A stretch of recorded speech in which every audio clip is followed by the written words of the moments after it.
Nous prions.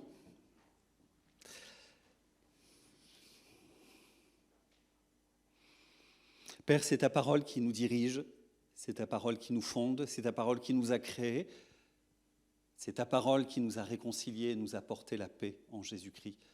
C'est cette parole que nous voulons maintenant entendre, recevoir, comprendre, qu'elle puisse orienter nos vies, former notre intelligence, diriger nos pas, éclairer notre sentier. Merci pour Kevin qui s'est préparé. Seigneur, que tu lui donnes de la clarté et que tu nous donnes une écoute sérieuse et profonde. Nous sommes à toi, Seigneur. Amen.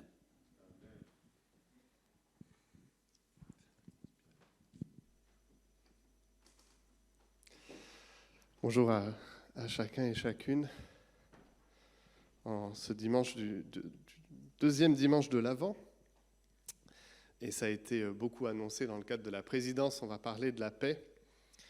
Et j'aimerais commencer ma prédication tout simplement en signifiant peut-être une évidence, mais dans bien des langues et des dialectes, on se salue les uns les autres par un vœu de paix avec la personne à laquelle on s'adresse. Je ne sais pas si vous avez déjà fait attention à cela en français, mais on dit salut. Et vous avez d'autres mots très connus, shalom, salam, la version italienne de salut, salute.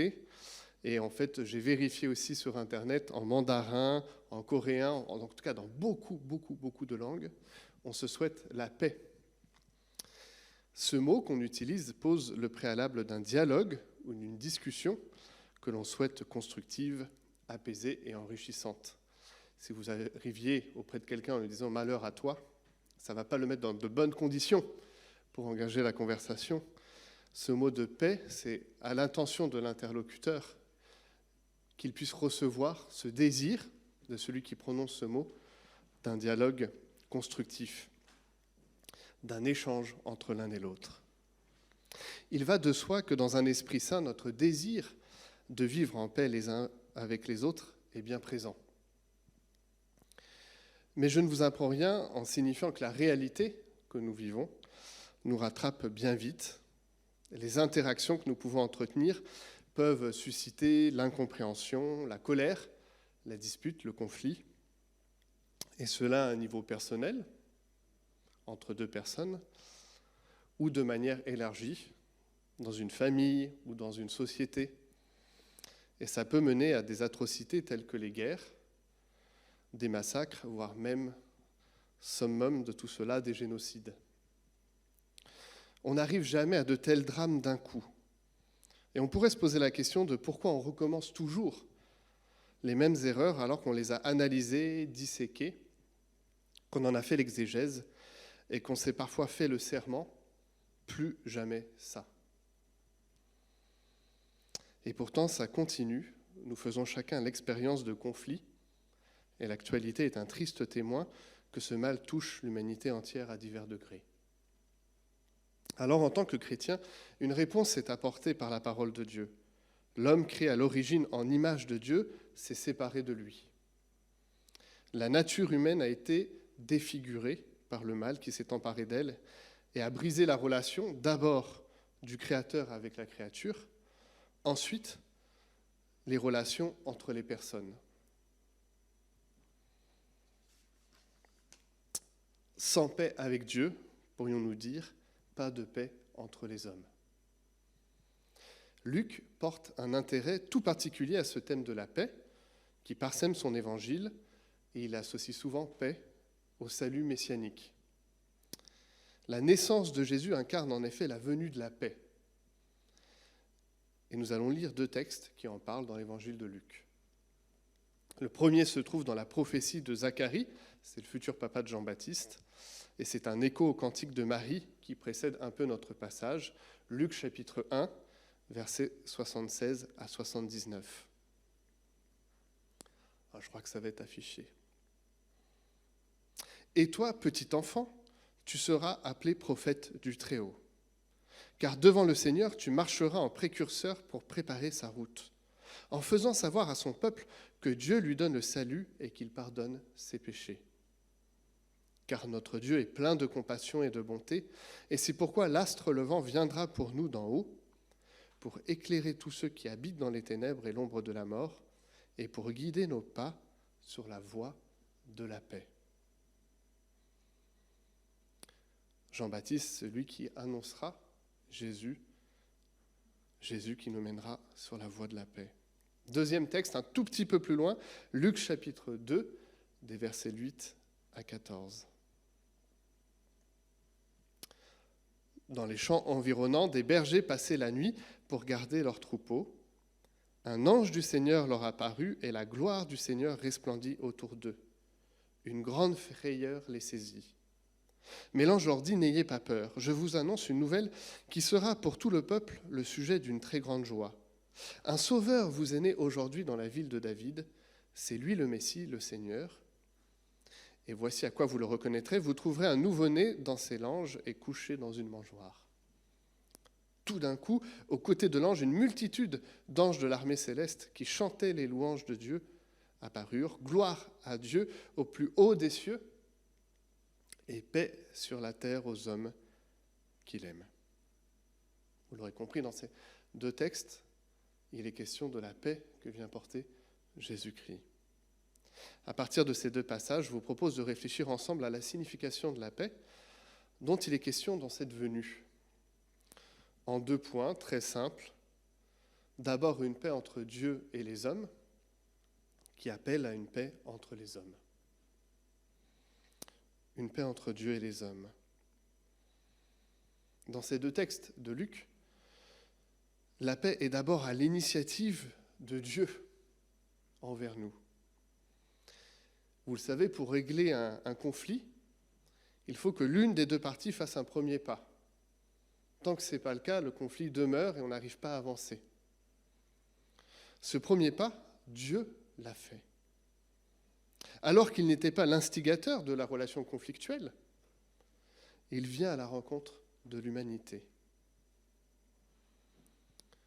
Un fait intéressant dans le contexte de cette naissance de Jésus, c'est qu'on est dans l'Empire romain. Et l'Empire romain avait un système un peu dur, mais qui avait fait ses preuves pour que la paix soit établie. Lorsque Rome avait soumis une population et envahi un nouveau territoire, il scellait une alliance avec les peuples vaincus. Et pour être sûr de leur allégeance, les Romains exigeaient que les enfants des principaux chefs soumis soient donnés à l'Empire romain. Rome en prendrait soin, les éduquerait, en ferait de parfaits Romains. Et finalement, s'en prendre à Rome, pour ses chefs, ça reviendrait à s'en prendre à leurs propres enfants, qui de fait étaient otages de l'Empire. C'était un système très dur, on pourrait dire impitoyable, mais qui fonctionnait. Les chefs n'osaient pas aller à la guerre contre Rome de peur de faire du mal à leurs enfants. Prenons la venue de Jésus. Dieu, le Père, aime tellement les hommes qu'il fait venir son propre Fils parmi l'humanité. D'autres passages nous disent qu'il le livre à nous comme gage de son amour et de son désir de réconciliation. Rome, dans sa puissance, pouvait exiger. Dieu, plus puissant que nous, a fait le premier pas et nous a donné le Fils. Nous n'aurions rien pu exiger, mais Dieu le fait de son propre chef, car il désire la paix. Le plus puissant donne le gage de paix. Le Père invite le Fils en terrain hostile à venir à la rencontre de ses ennemis. Mieux, cette arrivée est le fruit d'une promesse annoncée de longue date.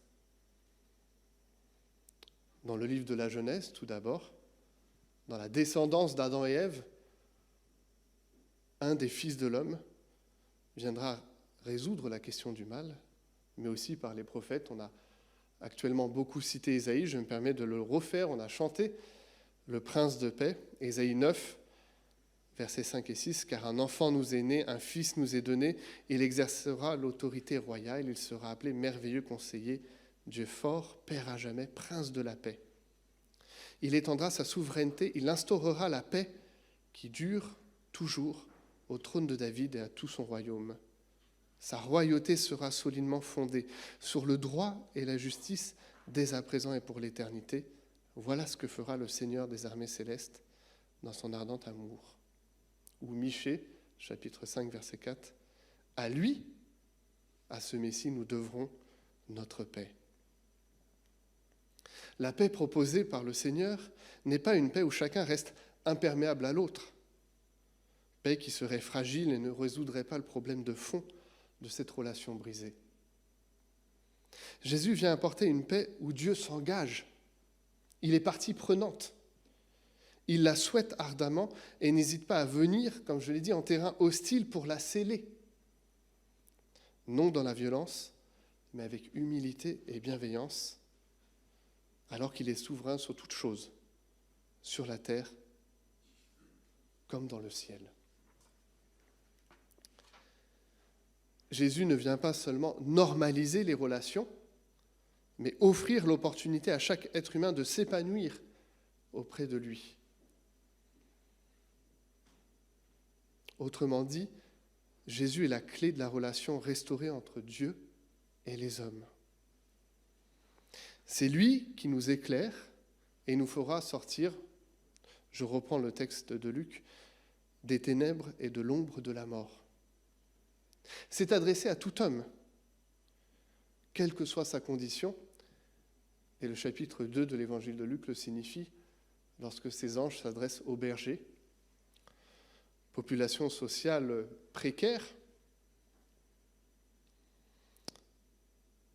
Dieu vient à la rencontre de tout homme, pauvre ou riche, adresser la bonne nouvelle de la paix, d'une possible restauration entre le Créateur et la créature. Nous apprenons que la paix, au sens biblique, ne peut être l'œuvre d'un travail autonome sur soi-même, indépendant de toute aide extérieure. Ce n'est pas dans l'automéditation, dans une conviction forgée par des raisonnements ou expériences personnelles qu'on peut trouver la voie de la paix. Elle passe nécessairement dans la relation à Dieu par son Fils. Et cette naissance annonce cette possibilité extraordinaire. Dans le cadre de mes études à l'Institut biblique de Nogent-sur-Marne, nous avions un cours qui présentait les différentes façons de voir le monde, du coup de constater quelle paix on pouvait vivre. Et je me souviens d'une opportunité de rencontrer une personne bouddhiste qui nous avait expliqué que c'est dans la récitation de mantras qu'elle trouvait la paix. Et c'était très exigeant comme travail. Il fallait réciter un même mantra parfois des heures durant pour arriver à une paix intérieure. Et lorsque j'y pense, quelque part j'étais triste d'entendre cette personne, d'entendre la démarche, parce qu'il n'y avait pas de relation. C'était juste quelque chose à vivre personnellement et de s'auto-convaincre. La paix au sens biblique est d'abord relationnelle. Elle est d'abord entre deux personnes, entre le Créateur et la créature. C'est dans le dialogue, c'est dans la restauration, dans l'échange qui est posé entre deux que la paix s'installe. De cette paix entre le Créateur et la créature découle la paix entre les hommes. C'est la paix entre Dieu et les hommes par le Fils que découle la paix entre les hommes. Dans la naissance de Jésus s'exprime la mise en valeur d'un exemple parfait des relations humaines que nous pourrions entretenir. Fondée sur le socle de l'amour, paix sur la terre aux hommes qu'il aime. Dieu aime les hommes. L'amour devrait être le ferme appui du croyant envers son prochain. C'est également la justice qui engage le processus de paix amorcé par cette naissance. Vous avez peut-être fait attention à ça, mais dans la lecture des prophètes, dans la lecture de l'Évangile, on souligne le lien ténu, mais le lien ferme entre justice et paix. Il ne peut se vivre de réconciliation et de dialogue que si la justice a été établie. Dieu est juste et on ne peut pas différencier cet attribut de son amour. Le Fils vient pardonner les péchés, donner le salut, acter à la croix et la résurrection sa justice et son amour. C'est parce que nous reconnaissons nos torts à Dieu que nous pouvons les exprimer aux autres et accueillir le pardon. En témoigne le Notre Père qu'on a pu réciter la semaine précédente. Pardonne-nous nos offenses comme nous pouvons pardonner nous aussi à ceux qui nous ont offensés. On peut noter que la justice s'applique même si l'autre ne reconnaît pas ses fautes. Et la paix divine alors s'applique par une sentence que nul ne pourra contester, car parfaite. Peut-être quelque chose qu'on a du mal à apprécier, à comprendre, mais une justice parfaite implique aussi la paix.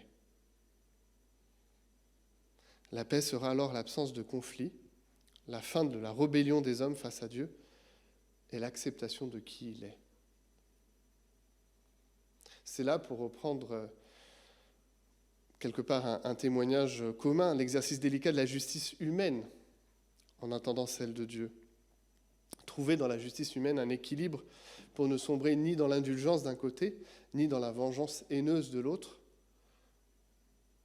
et trouver quelque part une paix pour celui qui a subi l'offense.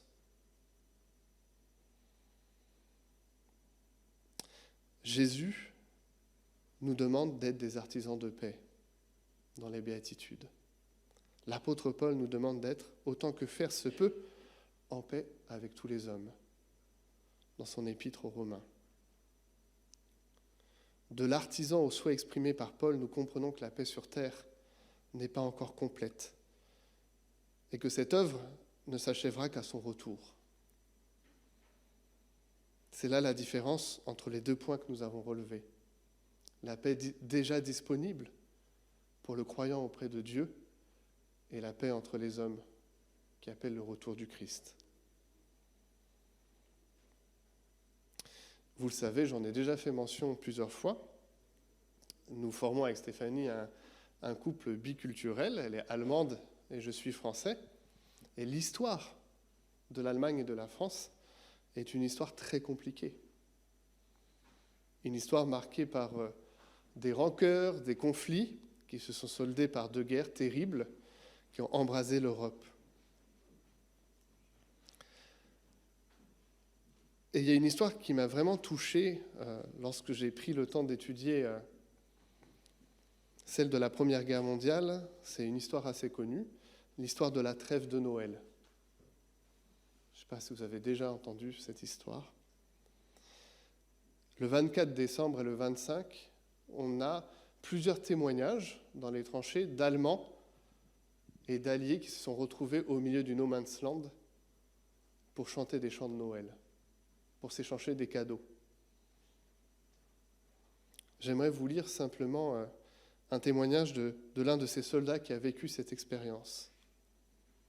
Les Allemands chantaient une de leurs chansons, nous une des nôtres, jusqu'à ce que nous entamions « O come all ye faithful » et que les Allemands reprennent avec nous l'hymne en latin « Adeste fideles » au Dieu peuple fidèle qu'on a chanté en ce début de culte. Et alors je me suis dit, eh bien c'est vraiment une chose extraordinaire. Deux nations chantant le même chant de Noël en pleine guerre. Et il y a une photo qui a été prise, alors la qualité est pas terrible, mais qui scelle cette histoire extraordinaire. Vous voyez là des soldats allemands et des Français avec des officiers allemands et français qui se sont retrouvés le jour de Noël au milieu du No Man's Land. Et en fait, plus je regarde cette photo, plus je suis bousculé intérieurement, parce qu'en même temps, c'est quelque chose de beau, et c'est quelque chose qui me travaille au fond du cœur de me dire, mais malgré les ténèbres de cette première guerre, de la guerre des tranchées, des atrocités qui s'y commettaient, il y a une lumière d'espoir, mais en même temps, ceux qui chantent au peuple fidèle portent l'uniforme d'officiers et de soldats. alors c'est cet entre-deux tout à fait délicat qui s'exprime dans la vie du croyant et dans cette humanité que nous vivons. Des expériences extraordinaires de la paix à laquelle nous aspirons, de la paix que le Seigneur peut nous offrir, et en même temps le fait que majoritairement, la plupart du temps, nous restons en tenue de combat, les uns envers les autres. C'est là l'appel de Jésus, l'appel de Paul à quitter nos uniformes respectifs pour prendre celui de l'artisan de paix. De prendre corps et âme pour la paix, et cela nous invite parfois à des situations pas évidentes, compliquées, dans nos familles, dans nos relations professionnelles, dans notre société, qui est troublée, bousculée par un certain nombre de choses. En témoigne le débat sur les violences qui agitent notre nation.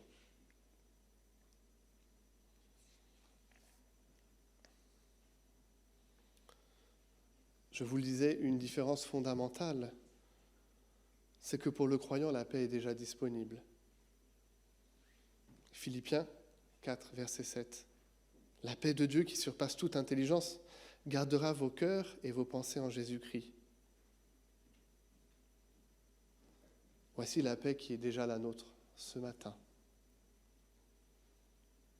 En même temps, le constat est là aujourd'hui, la paix n'est pas complète. Cette paix à laquelle nous aspirons arrivera un jour, et c'est dans l'espérance que nous la tenons. Il n'empêche, la naissance de Jésus la débute, et rien ni personne ne pourra l'arrêter. À ceux qui ont cru cette promesse, nous pouvons déjà nous saluer ce matin, non plus par un vœu, mais par une réalité acquise par Jésus-Christ. Que les shalom, les saluts, que tous ces mots que nous utilisons pour annoncer notre désir de converser, puissent être une réalité vécue dans nos propres vies, à destination du prochain. Je vous invite à la prière.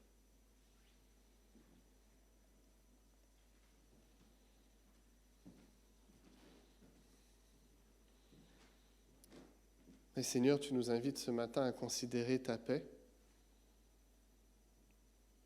incarnée en Jésus-Christ, incarnée par le Fils qui nous est envoyé. À nous qui étions tes ennemis, tu as manifesté ton amour et ta grâce, Seigneur. Tu as manifesté ta justice en la venue du Messie. Ce matin, nous voulons prendre conscience que tu nous appelles à être ces artisans de paix à la suite du ministère de Jésus-Christ, à désirer et œuvrer pour cette paix, Seigneur, à tenir pour socle de notre foi cette paix que tu nous offres par le Saint-Esprit, à accueillir aussi, Seigneur, cette réalité que la paix ne pourra être définitive qu'à ton retour, manifestée par l'arrivée de ton royaume. Seigneur, apprends-nous à considérer l'ensemble de ces éléments, à savoir les tenir, à trouver l'équilibre et l'harmonie nécessaires, à savoir peut-être nous détacher de nos uniformes prêts à les combattre, pour faire simplement place à cette espérance que tu nous livres, à cet amour que tu portes à tous les hommes. Qu'autour de cette table de la Sainte Seine et de ce pain et ce vin vécu, nous puissions annoncer la paix, ta paix, en ton très saint nom. Amen.